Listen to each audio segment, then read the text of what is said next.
O domínio do mundo é alcançado ao permitir que as coisas sigam seu curso natural. Você não pode dominar o mundo mudando o caminho natural. Lao Tzu. Nossa civilização está em um estado de permanente luta, no qual o controle parece ser a maior virtude. Não precisamos procurar muito para observar isso. No local de trabalho, por exemplo, os funcionários são cada vez mais controlados e supervisionados, especialmente agora que temos a tecnologia para fazê-lo. E os governos se esforçam para rastrear seus cidadãos, seja através da supervisão de câmeras ou do chamado sistema de crédito social. Ironicamente, o último é uma invenção chinesa, que vai totalmente contra uma filosofia que emergiu do mesmo solo: o taoísmo. Ao contrário de uma sociedade obcecada por controle, o taoísmo gira em torno do desapego e de seguir o fluxo.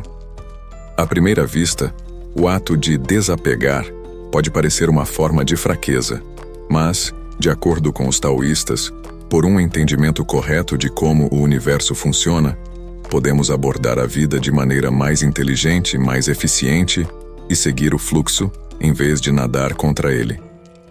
Portanto, o poder do desapego é uma forma de força baseada na sofisticação e não na força.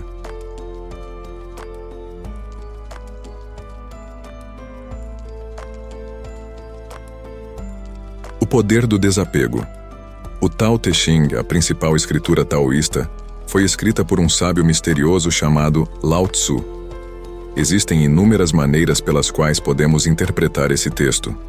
Uma maneira é vê-lo como um guia para um governador.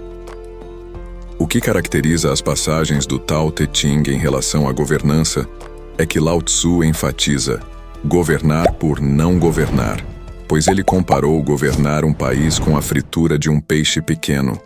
Muita cutucada estraga a carne. Ele argumentou que quando um governante aperta seu controle sobre as pessoas, todos os tipos de efeitos colaterais negativos ocorrem. Vemos que as pessoas ficam desconfiadas umas das outras quando o governo é muito paternalista, e quando é muito intrusivo, as pessoas se rebelam. Mas quando um líder é discreto e age com integridade, as pessoas se tornam completas, pois recebem espaço para evoluir naturalmente. É claro que o Lao Tzu favorece uma forma passiva de governança, que não se aplica apenas à governação de um Estado, mas também à governança de nós mesmos. Porque deixar as coisas acontecerem é a chave para deixar a natureza fazer o trabalho, que se aplica a qualquer nível. Neste vídeo, gostaria de mostrar várias maneiras pelas quais o taoísmo nos mostra o poder de deixar acontecer. O primeiro é a arte de não fazer. O conceito taoísta de Wu Wei pode ser explicado como ação de esforço, ou o chamado estado de fluxo, mas também como não fazer, ou saber quando agir e quando não. Quando olhamos criticamente para nós mesmos, vemos que a necessidade de controle prevalece em muitas áreas da vida. Sentimos a necessidade de controlar nossos animais de estimação, nossos filhos, nossos jardins, nossos videogames, em alguns casos, nossos parceiros e, acima de tudo, o nosso futuro. Agora, o controle nem sempre é uma coisa ruim. Para sobreviver, precisamos exercer nossa influência sobre o meio ambiente até certo ponto. Especialmente o autocontrole pode nos levar a uma direção positiva. Sem controle, a civilização humana provavelmente nunca teria ocorrido. Mas muito disso não nos leva a lugar algum. Parece que subestimamos sistematicamente as influências naturais que estão na base de nossas vidas diárias. Não podemos controlar tudo, e muitas coisas acontecem quando paramos de controlá-las. Vamos pegar uma árvore, por exemplo. Podemos plantá-la, podemos regá-la, podemos adicionar um pouco de fertilizante e garantir que ele seja exposto à luz solar suficiente. Mas qualquer outra intervenção danificaria o processo, porque interrompemos a natureza de fazer seu trabalho. Outro exemplo é a atração. O primeiro passo para atrair alguém é simplesmente nos mostrar, para que a pessoa que queremos atrair saiba que existimos. Então, a atração acontece ou não. Quando acontece a atração, pode-se facilmente estragá-la, tomando muita ação. A atração é um fenômeno natural que está além do nosso controle. Não é possível forçá-la. Em vez disso, tem que crescer ou entrar em erupção espontaneamente. E há apenas uma maneira de deixar a semente da atração crescer em uma linda árvore, que é não intervir, além de regá-la ocasionalmente. O silêncio faz o coração crescer mais afeiçoado. É por isso que deixar acontecer é vital nos relacionamentos, porque deixando acontecer, damos espaço para as forças do universo se desdobrarem, depois de uma briga, por exemplo. A raiva naturalmente se acaba. E quando a confiança é violada, não se pode impor a restauração. Ela precisa voltar a crescer naturalmente. Então, deixar acontecer faz a diferença entre controlar e permitir. O segundo é: aceite a mudança. Os taoístas estavam muito conscientes de que a vida se desdobra em um movimento constante entre opostos, entre alto e baixo, claro e escuro, yin e yang. Não há muito que possamos fazer sobre isso, e a maneira mais eficiente de viver é simplesmente seguir as ondas da existência. O fluxo da vida e suas transformações são inevitáveis. No entanto, vemos tantas pessoas agarradas às circunstâncias. Na metáfora da corrente do rio, eles se apegam firmemente a um galho ou rocha, com medo de deixar ir, porque querem controle completo sobre sua posição. Eles simplesmente não confiam no universo. E a consequência disso é um estilo de vida rígido. Eles veem a vida passando por eles, incluindo muitas oportunidades de mudanças positivas, e perdem muita diversão.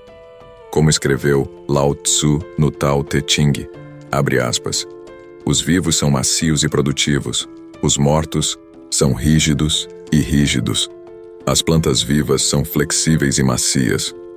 Os mortos são quebradiços e secos. Há também quem nada contra a corrente. Eles são os maiores desperdiçadores de energia de todos. Talvez eles vejam honra e virtude ao assumir uma posição extremamente desagradável na vida. Mas exercitar uma resistência constante à forma como o universo se desenrola não é uma maneira muito eficiente de se viver, e provavelmente o torna cansado e infeliz. Essa não aceitação de como as coisas são também é a causa de pessoas lutando contra si mesmas. Por causa de certas expectativas da sociedade, as pessoas se envolvem em uma batalha contra sua natureza inerente, em vez de fluir junto com os atributos que a natureza lhes deu. Poderíamos dizer, siga sua força, em vez de tentar reparar sua fraqueza. Aceitar a mudança também se aplica à inutilidade e utilidade.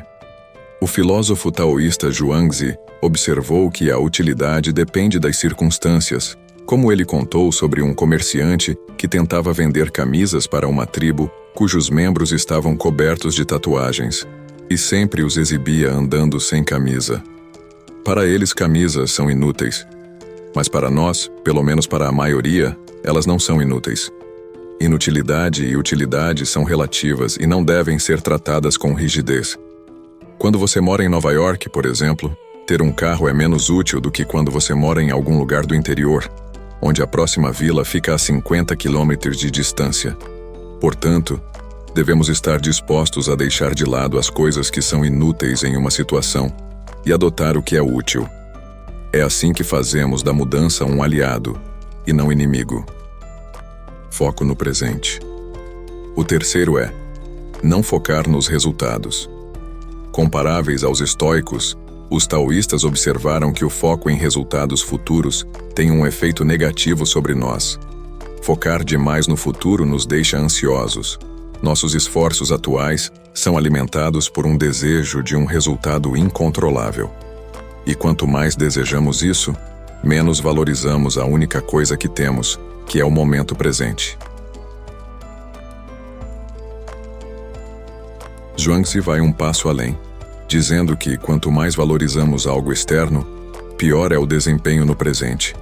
Ele nos fala sobre um arqueiro que perde sua capacidade de atirar quando se concentra demais no prêmio. Abre aspas. Aquele que luta por um pedaço de barro oferece toda a sua habilidade. Se o prêmio for uma fivela de bronze, ele atira timormente. Se é para uma peça de ouro, ele atira como se fosse cego. A habilidade do arqueiro é a mesma em todos os casos, mas, nos 2 últimos casos, ele está sob a influência da solicitude e considera o prêmio externo o mais importante. Todos que atribuem importância ao que é externo mostram estupidez em si mesmos. Agora, isso não significa que as pessoas que querem coisas externas são estúpidas. Isso significa que, quando nossas mentes estão no futuro, nos paralisamos no presente. Esse princípio está na base do estado do fluxo que vemos em atividades como esportes, arte e dança. Quando experimentamos esse estado de fluxo, estamos tão imersos na tarefa em questão que esquecemos completamente o futuro. É como se a dança se dançasse.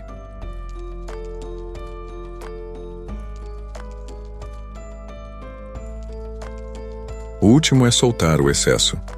Em uma sociedade em que o status é uma preocupação fundamental, todos querem estar no topo. Não porque seja necessariamente o melhor lugar para estar, mas porque decidimos coletivamente que o status alto é preferível e o status baixo é horrível. Isso também vem com uma busca coletiva do primeiro e uma aversão coletiva ao segundo. Mas as árvores mais altas capturam mais vento. E quando estamos no topo, é preciso um esforço enorme para permanecer lá, porque todo mundo quer assumir sua posição. É estressante se comparado às regiões mais baixas, nas quais se vive mais privadamente, com menos concorrência, menos inimigos e, em geral, menos esforço.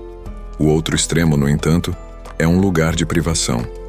Se buscarmos deliberadamente o fundo absoluto, nos tornaremos ascetas.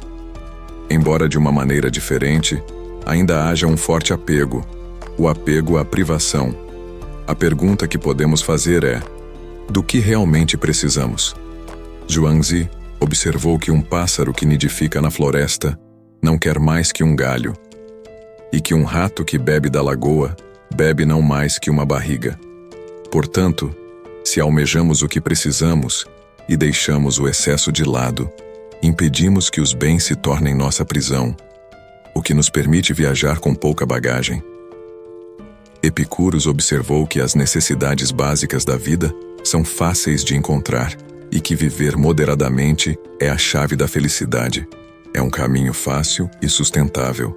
Como escreveu Lao Tzu, quem usa moderação já está no caminho do Tao. Fecha aspas.